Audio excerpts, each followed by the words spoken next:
This was my childhood. I melted hours and hours into this game, trying my best to beat time trials and kick glitch on console, which is basically impossible for anyone who's tried. But the mark that this game left on me is difficult to put into words. I guess the closest comparison I can make is like, you know when you watch a movie or listen to a song and it feels like it was tailor-made for you? That's how I feel about this game. And in my little kid brain, I was praying for a sequel for years until on one fateful day in 2013, I got a little surprise.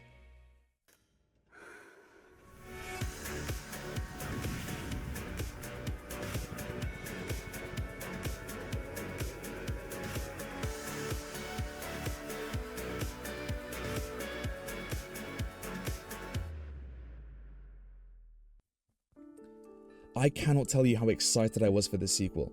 It was going to be open world, the visuals looked amazing, and it seemed to have the same kind of satisfying gameplay as the original.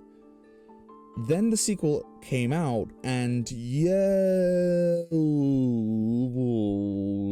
But to understand what went wrong, we first need to understand what made the first game so memorable. And what better place to start than what Mirror's Edge is known for. About running, walking, jumping, leaping, rolling and fighting. Oh, also, this probably goes without saying, but there are going to be spoilers for both the original Mirror's Edge and Mirror's Edge Catalyst throughout this whole video. Now, with that being said, let's get started. Something that's really important to consider about the first game is how unique it was. This is one of the only games ever made that is wholly focused on a parkour movement system in an urban environment, developed during what could be considered the height of parkour in the mid to late 2000s. Not only that, but this was the first game to have an integrated parkour system in first person, when most games that had a parkour or movement based system were all third person games. Think Uncharted, Tomb Raider or Prince of Persia. All of this was new territory, not only for the industry but also for DICE, whose main claim to fame was the Battlefield series. In the same way that the military shooter brought more realistic elements to a mostly arcadey genre, Mirror's Edge's movement brings a certain heft and weight that is rarely seen in other games. When Faith jumps to a pole or ladder, she takes a second to recoup after the jump. When she jumps from a certain height and doesn't roll, the brutal landing is accentuated by the sound design and the visuals. And when she falls off a roof, the disturbing death screech and crash landing makes you want to think twice about risking that jump next time.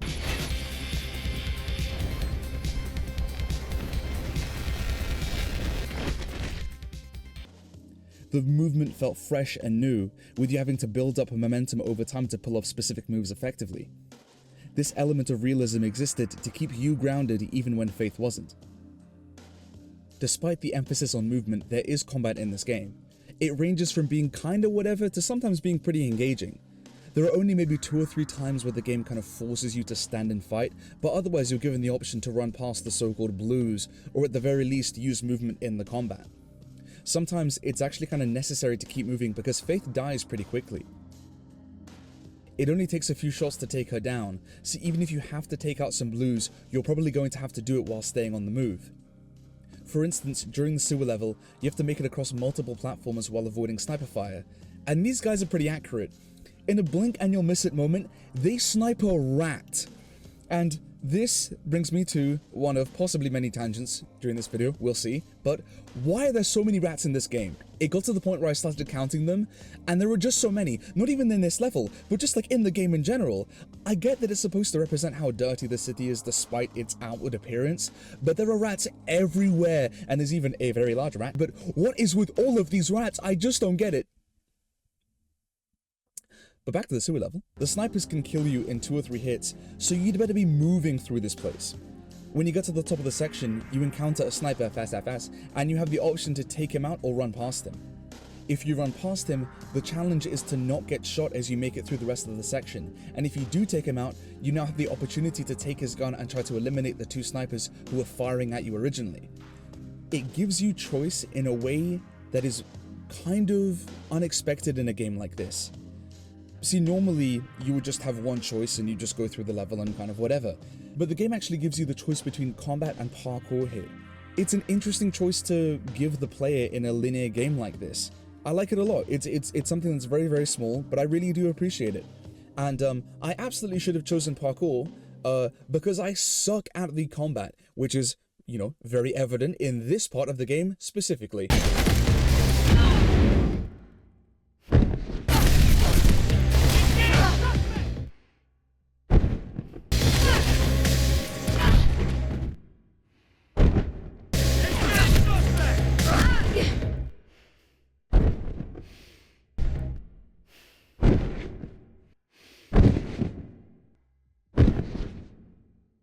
This game is not that hard, by the way. I've died maybe 90 times during this fucking segment. It's not that hard. The game is really quite easy. I'm just very, very bad at games.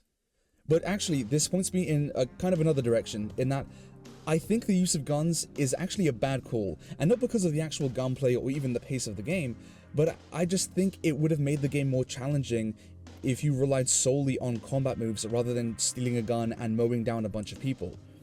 I think during certain sections it works, like the sewer level. I just don't think it fits this kind of game overall. But the combat's not bad, it has a decent bit of challenge, clearly, and there are some cool and satisfying moves you can pull off, and it doesn't ruin the pacing of the game all too much, so I quite like it. Now the story of this game is kinda It's not bad by any means, but it's not the most riveting story ever told either. It's set in a truly unique interpretation of a totalitarian Big Brother society, where the flow of information is monitored at all times by the powers that be, who keep the city looking clean and pristine to keep up the appearance of a utopia. In this world, you have runners, these parkour enthusiasts who deliver information and packages manually across the city, so that people can communicate and trade away from the watchful eye of the government. You play as Faith Connors, a runner embroiled in a government conspiracy starting with the death of a government official named Robert Pope, and Kate, Faith's sister, is framed for his murder. You're tasked with clearing Kate's name by uncovering who actually killed Pope, and your first clue is something called Icarus, a word written on a note that Pope had in his hand when he died. The story very much feels like a justification to have cinematic moments like the helicopter chase, jumping from a crane, jumping between trains, descending the Callahan building, the large rat, but the parkour is the name of the game here, so the story is serviceable. There are moments that I really enjoyed, but otherwise it is perfectly fine as a platform for the movement. The music, however, is absolute unequivocal heat. It was composed by Swedish DJ Solarfields, and he absolutely smashes it out of the park, making music that not only underlines the fast-paced action, but also provides thoughtful and more introspective tracks for the slower moments in the game. The music places you firmly in Faith's shoes, almost as if the music is playing in her ears as much as it's playing in yours. Obviously, the main menu theme is iconic, but the two that I want to focus on are titled Kate Puzzle and The Shard Puzzle, and I have to provide some context for both, so I'll start with the former. Towards the end of the game, during the penultimate chapter, Kate has been charged with Pope's murder and is being sent to jail. Faith has to break her out of the prison truck transporting her. She has to ascend an atrium to get to a sniper position to take out the truck's engine, causing it to crash and also spawning a very large rat. As Faith enters the atrium, this track starts playing.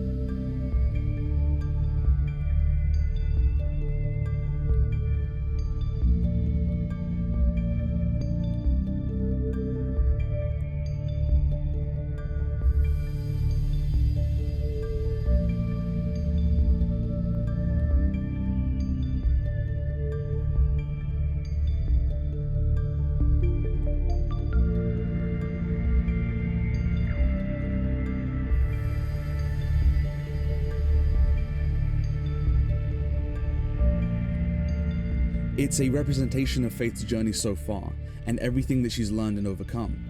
She knows what Project Icarus is now, a way to extinguish all runners in the city. Her friend Celeste has not only betrayed her, but also the rest of the runners, for somewhat understandable yet still heartbreaking reasons.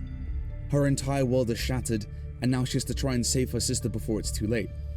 It's an excellent track, not only as a representation of trying to figure out this parkour puzzle of getting to the sniper position, but it's also perfect as a form of audio-based contemplation for the main character. The Shard Puzzle does something very similar. It starts playing at the very beginning of the final chapter. Mercury, Faith's mentor since childhood, has just died, and now Faith has to go to the Shard, the mayor's building and the tallest building in the city, to confront the mastermind behind all of this. As she arrives at the base of the tower to try and find a way up, this track starts playing.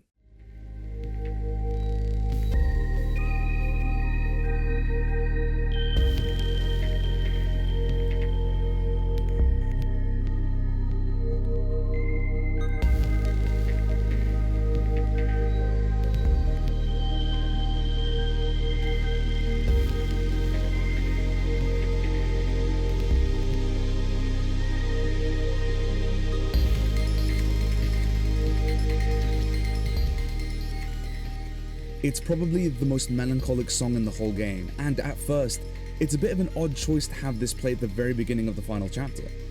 But this track isn't about what's coming, it's about what just happened. Faith just lost her mentor and father figure because of a set of events that she put into motion. Now, look, I'm not blaming Faith for Mercury's death at all, but I wouldn't be surprised if she felt a tremendous amount of guilt towards it. And I really appreciate that the game takes some time to acknowledge this sadness and loss. The whole soundtrack is on Spotify, and it might be on Apple Music too, so if you haven't already, I'd highly recommend giving it a listen.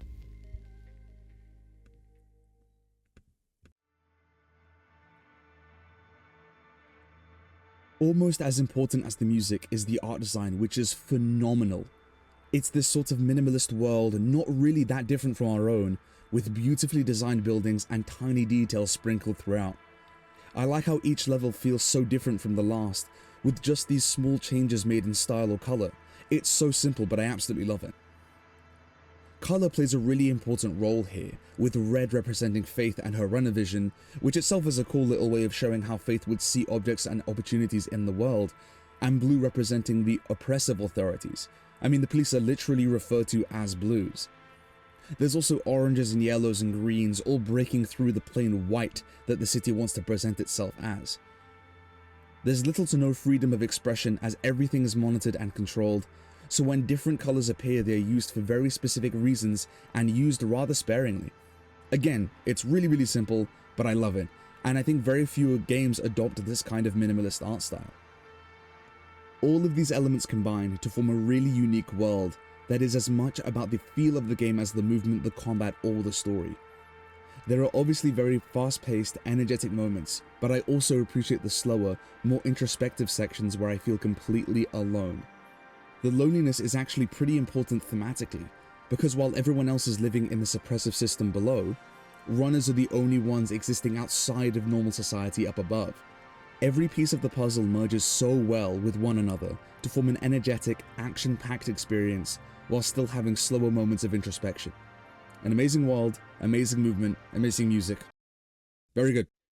Now, the best way to understand what makes the second entry such a letdown is its biggest deviation from the original game, the open world.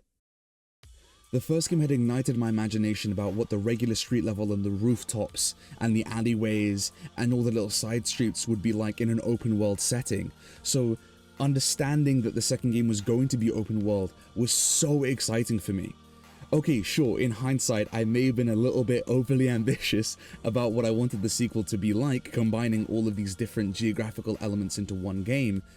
And yes, maybe with the hardware available, it wasn't technically possible. But regardless, 13-year-old me was very excited. Now, to start with what I actually liked about it, I think it works really well for the movement and for certain side activities.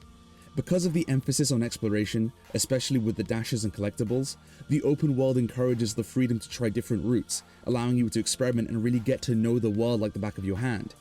It's really satisfying, and it makes the knowledge gained feel truly earned through your own personal experience and through your own exploration.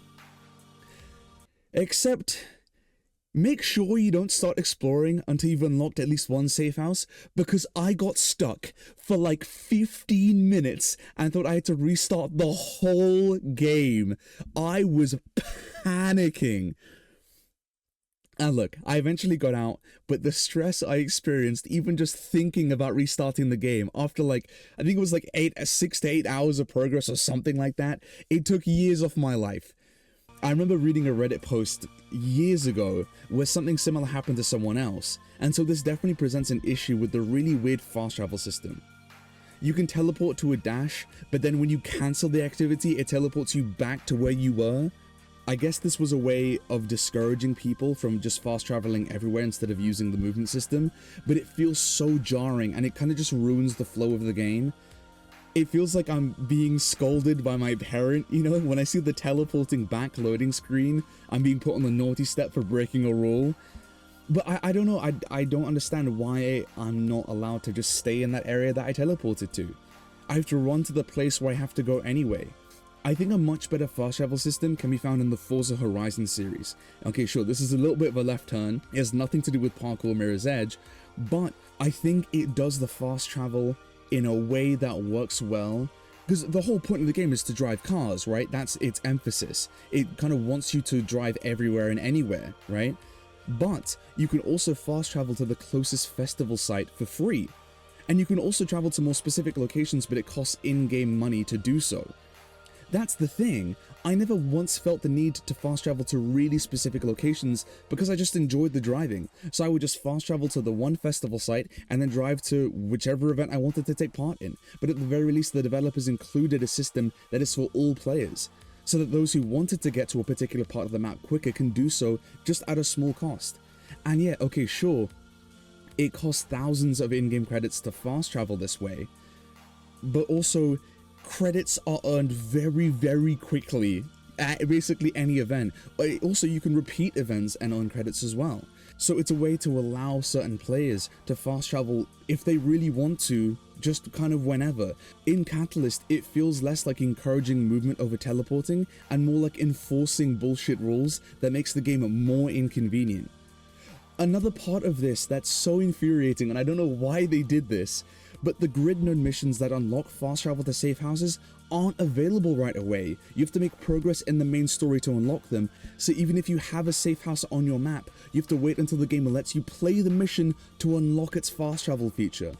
There's nothing quite like going to fast travel out of convenience, only to be cock-blocked by a mission that doesn't exist yet.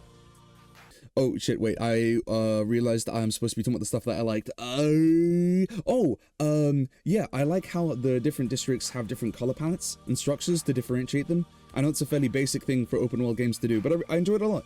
I think I just like pretty colors, I think. And that's where the positivity ends, unfortunately, because despite these pretty colors, the art style doesn't feel purposeful at all, especially compared to the first game. See, in the original, it had significance, whereas here it feels like there are different colors just so that areas can look different from one another in a cool way.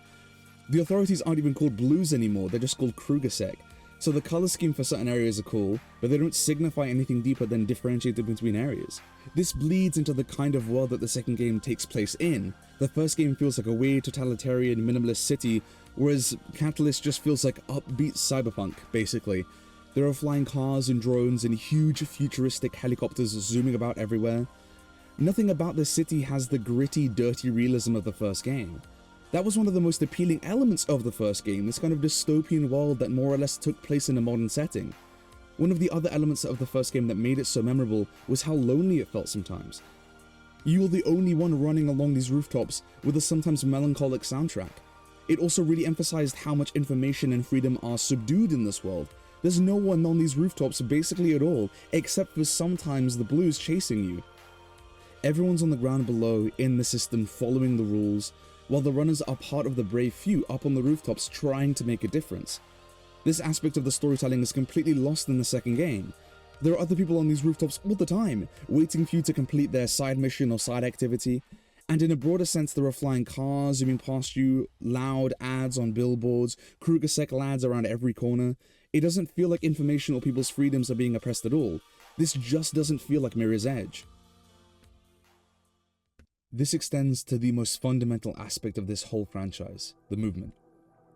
The parkour feels too floaty and bouncy, it lacks the impact from the first game. In the original, the movements feel like they have weight and purpose to them. It's also massively helped by the sound design, which really sells the impact of each jump and landing. I think that's the issue with the parkour system in Catalyst.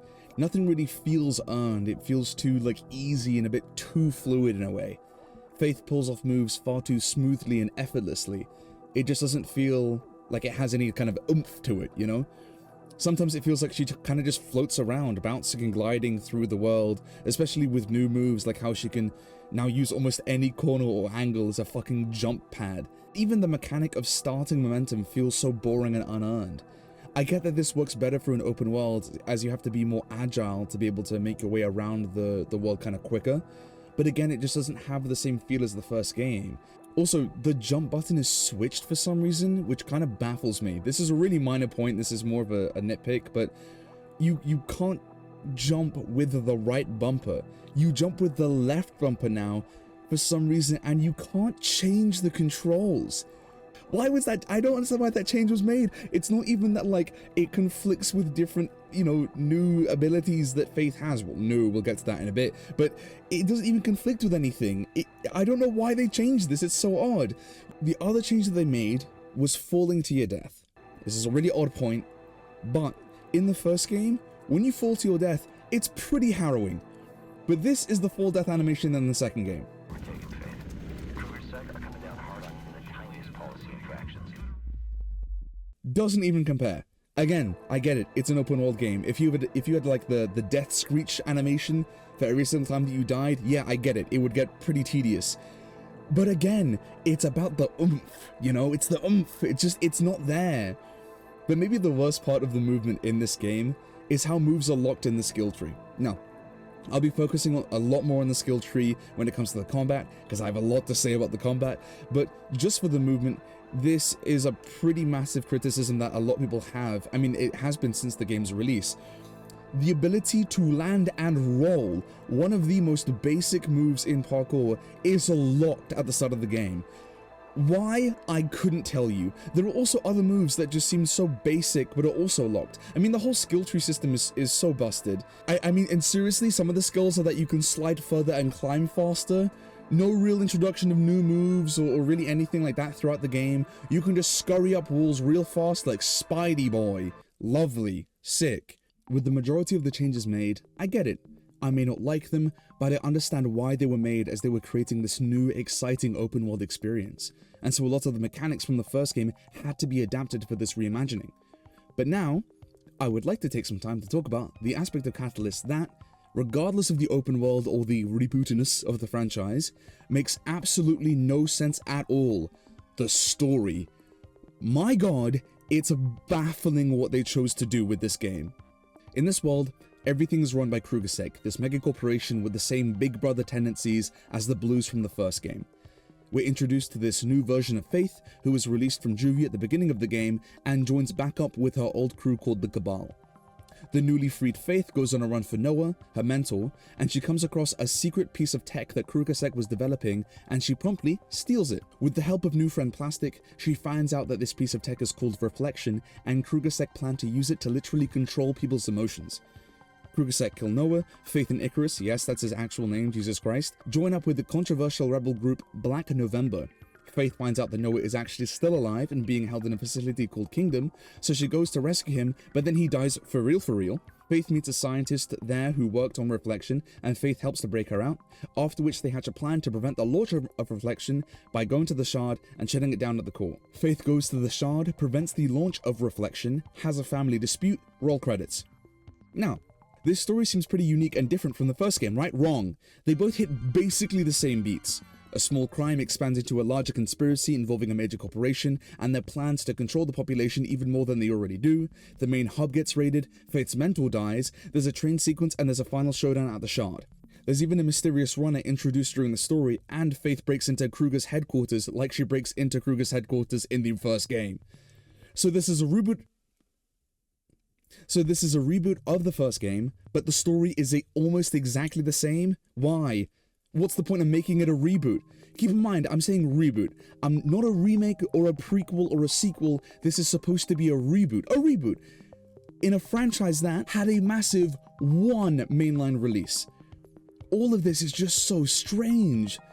Why make any of these decisions? I think that's the best way to describe the storytelling in this game. It's just strange. Noah is just Merc with hair. Icarus, yes, Icarus, is basically Celeste but good. Oh, and Kate's back and she... Oh, wait, sorry. Wait, I'm just looking at the script now.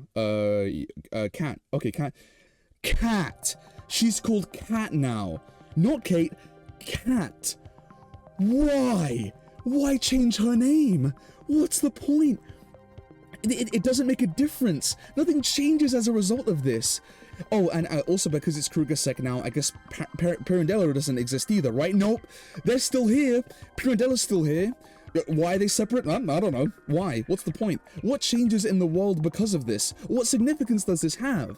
I don't get it. I'm so confused by all of these. Kate is now Kat. Pirandello Kruger is now just Pirandello and a separate KrugerSec. What's the point? It doesn't make any difference. There's no point in any of these. I don't understand. Like, if you're gonna reboot a game, at least make your changes meaningful. but they just change it for no reason. They don't even have any like narrative significance. Seriously, nothing changes in the narrative because Kate is now called Kat.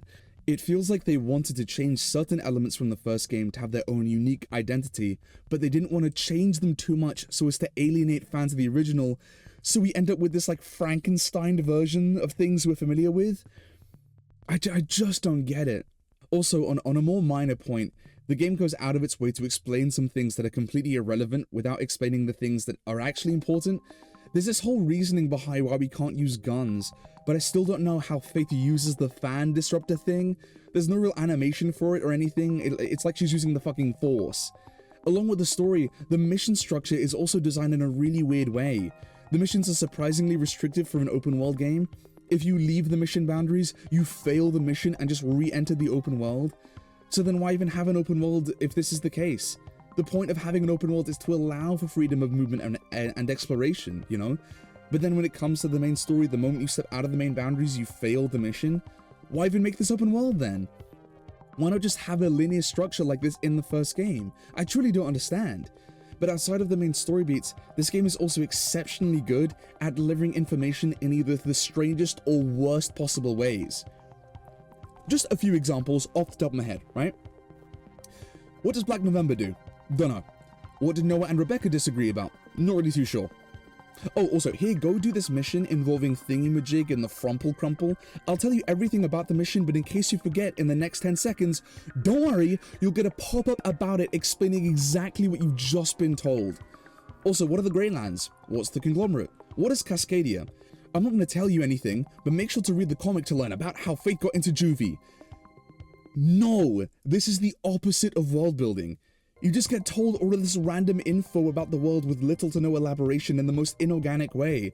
How can I possibly be invested in a world that is constantly just being explained to me without interacting with it in any meaningful way? Let's take the Greylands for example.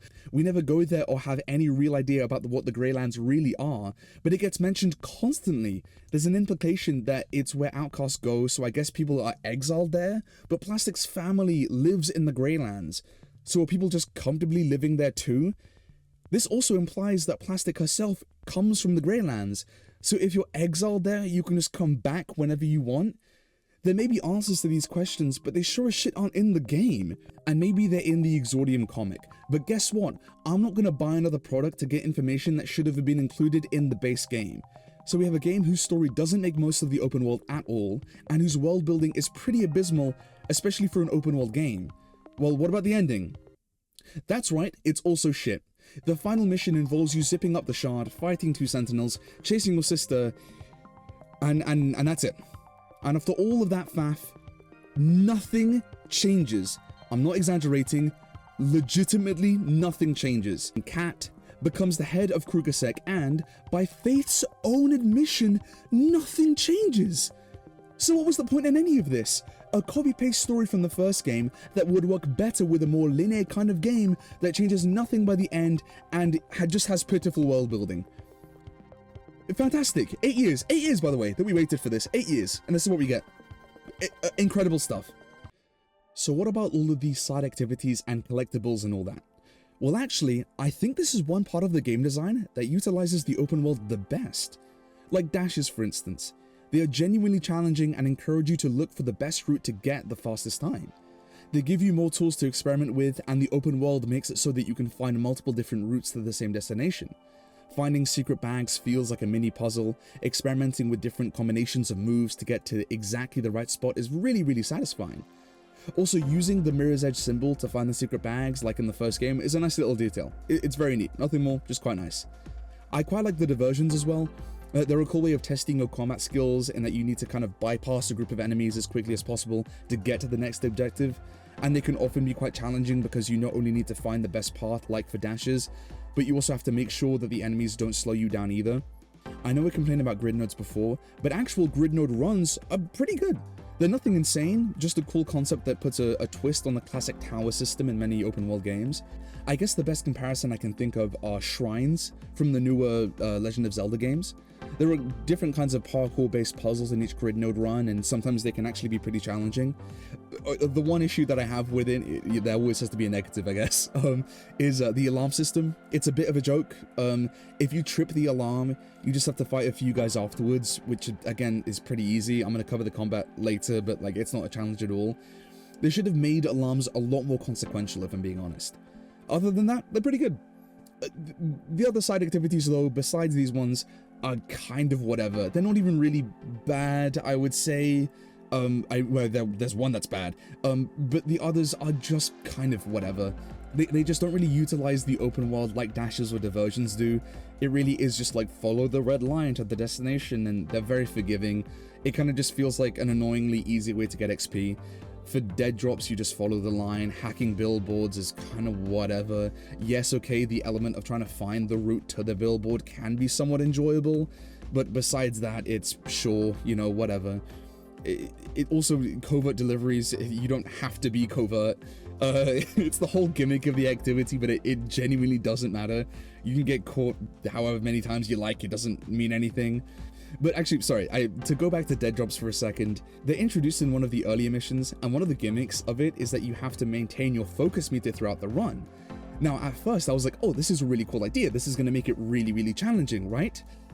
This feature never turns up again. It happens for the introduction of dead drops, but no other dead drop in the whole game is like this. You don't have to maintain focus at all. You just go from A to B. That's it. All right. Okay, so now there are two lies involving focus. We'll get to the second one in just a bit.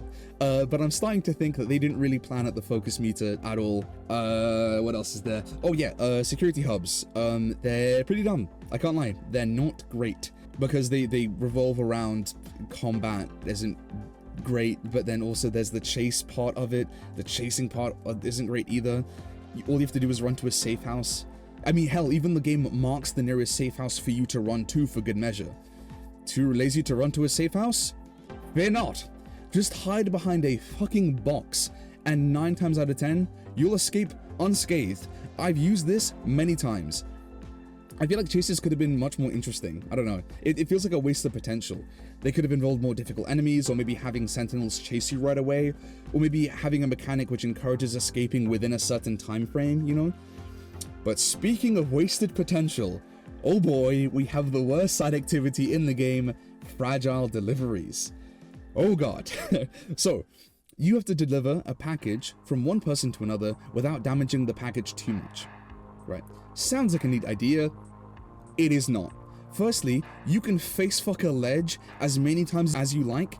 It kind of doesn't matter.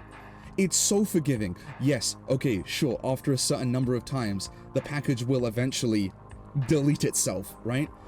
But it's really, really forgiving. Also, like dead drops, you just follow where the game tells you to go. But this is part of the course, though. This isn't what makes it the worst, right? This is like all the other kind of mid-side activities. What makes fragile deliveries the worst is that they make absolutely no sense. Look, I can get behind the justification for every other side activity, but fragile deliveries have the dumbest logic in the whole game, including the main story, I would argue. So you're telling me that I have to run for 1 to 2 minutes along the same rooftop to deliver some herbs? Do it yourself. Why is there a time limit to this, by the way? Are the herbs gonna go bad in 3 minutes? Not only does this make no sense, but this is such a wasted opportunity for world building. Instead of transporting information from client to client, it's like, give this egg to my ex-wife, she loves it. It also makes runners like a bit of a joke, you know? Like these people living above the law, taking on Krugersec, being all cool, working with crime bosses and traversing the city in cool and sick ways, are risking their lives to deliver basic cooking ingredients? This is a golden opportunity to expand the world, to deliver actually sensitive information about different companies, explaining more about the families, the conglomerate, Allcom, the caste system, etc. And much like the rest of the game, it's wasted on half-baked ideas. You can also find recordings around the map, and some, yet again, make no sense. Like this one I found about Faith's family, that was just chilling on some random rooftop. The exposition is so arbitrary and found in locations that make no sense for them to be. Also, who's making these recordings? Is someone making a recording inside the Connors household and then placing it on a rooftop hoping that in 15 years, Faith is gonna find it? It just feels so random and pointless. Something that I brought up a number of times now is just how forgiving the game can be, whether it's in the movement or some of the side activities, but nowhere is this as prevalent as the combat. Now, right off the bat, I love how Faith has multiple new combat moves and third-person takedowns, but she only gets one new parkour move, and that involves springboarding off of any object in her vicinity.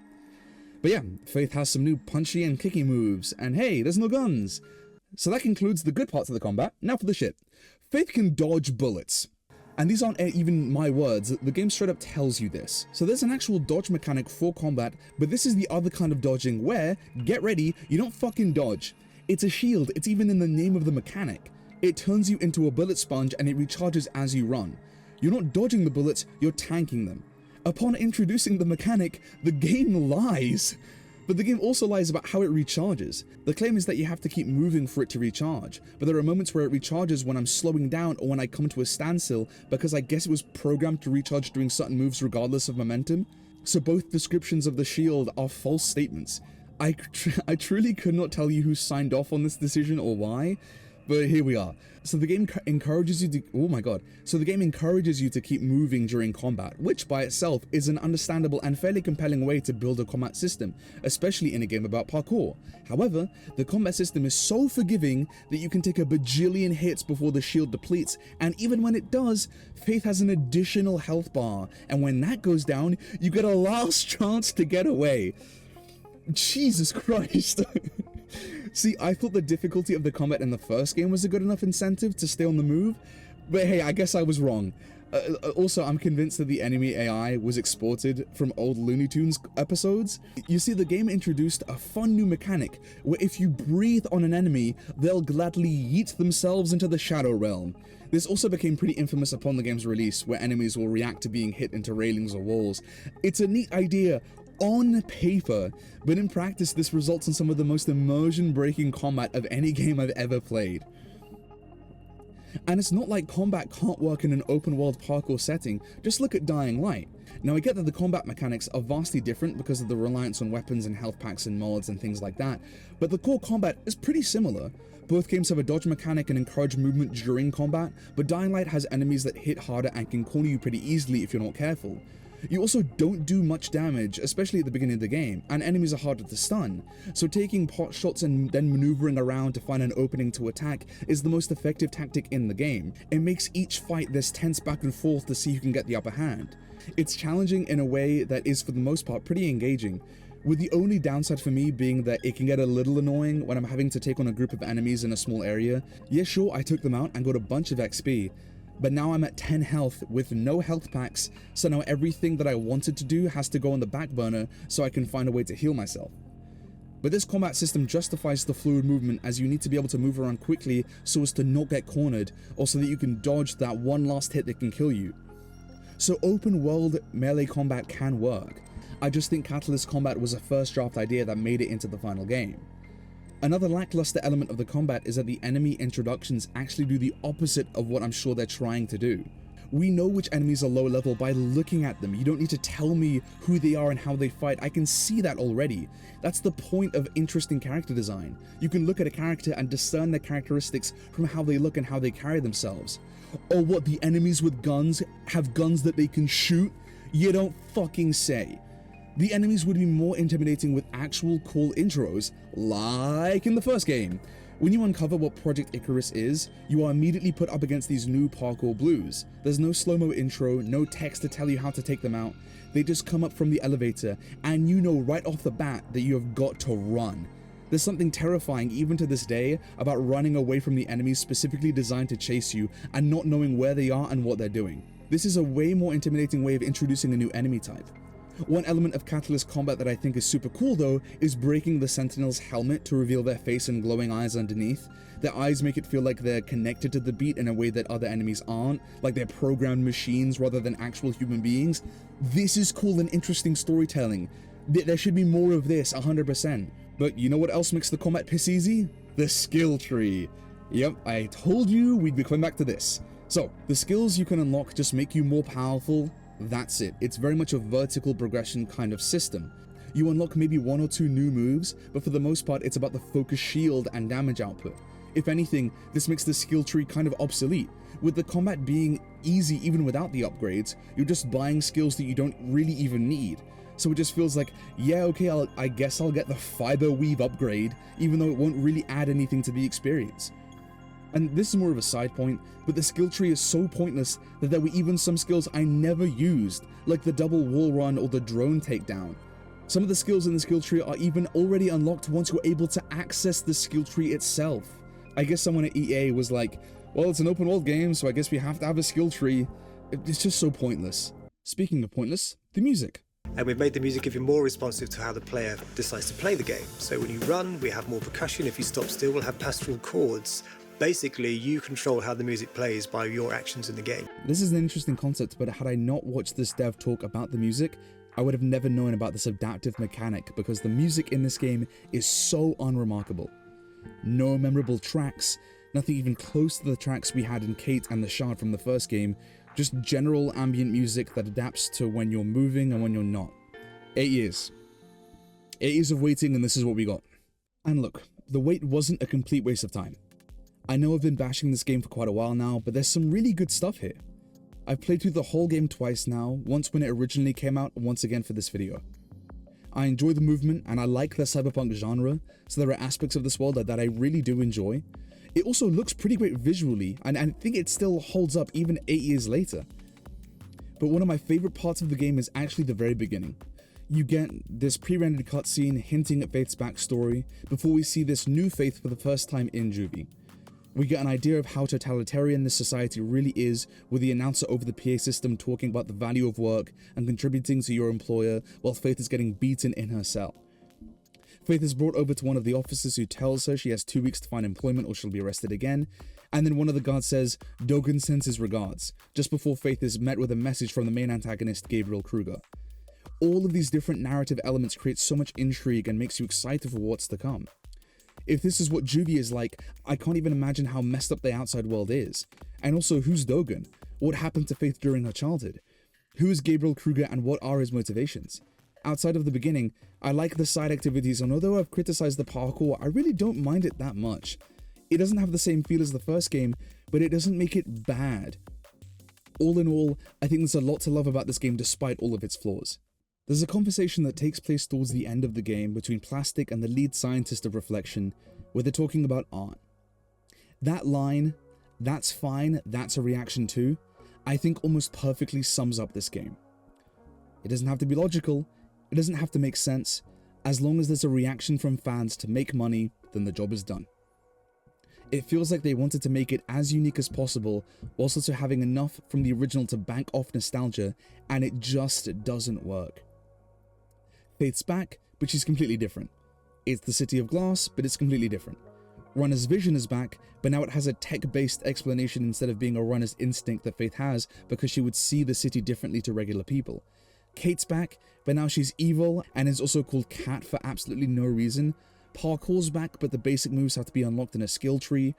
Pirandello Kruger's back, but now they're two separate companies and one is run by a stereotypically evil bad guy. The dialogue's back. I heard some runner got out of juvie today. I heard she's eager to run.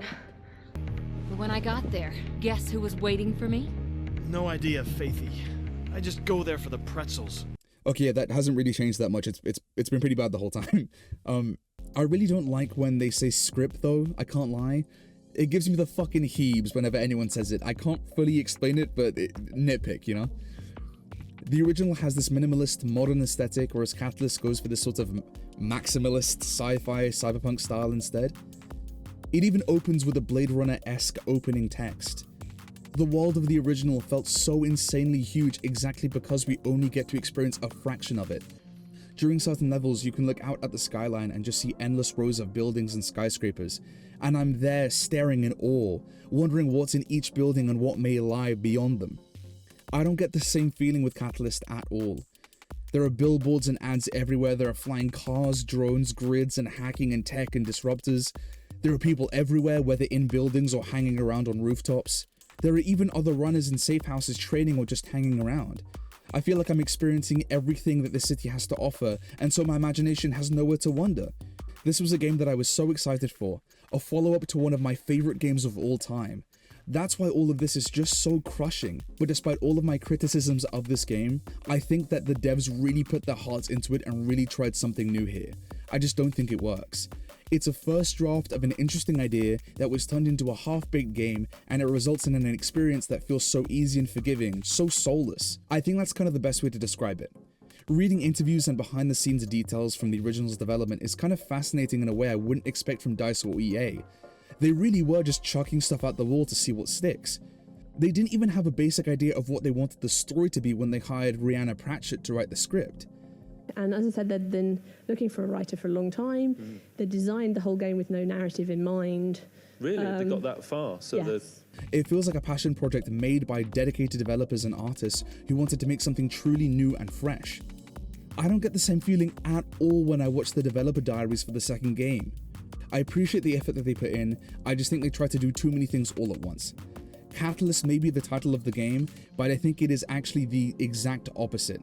It killed any chance of there being a third game, especially now with the focus on live service titles. The grand return that we were all hoping for just never came. I have a lot of love for Catalyst, I enjoyed playing it through for the sake of this video, but even to this day I can't help but be disappointed. Thank you so much for watching, and I'll catch you in the next video.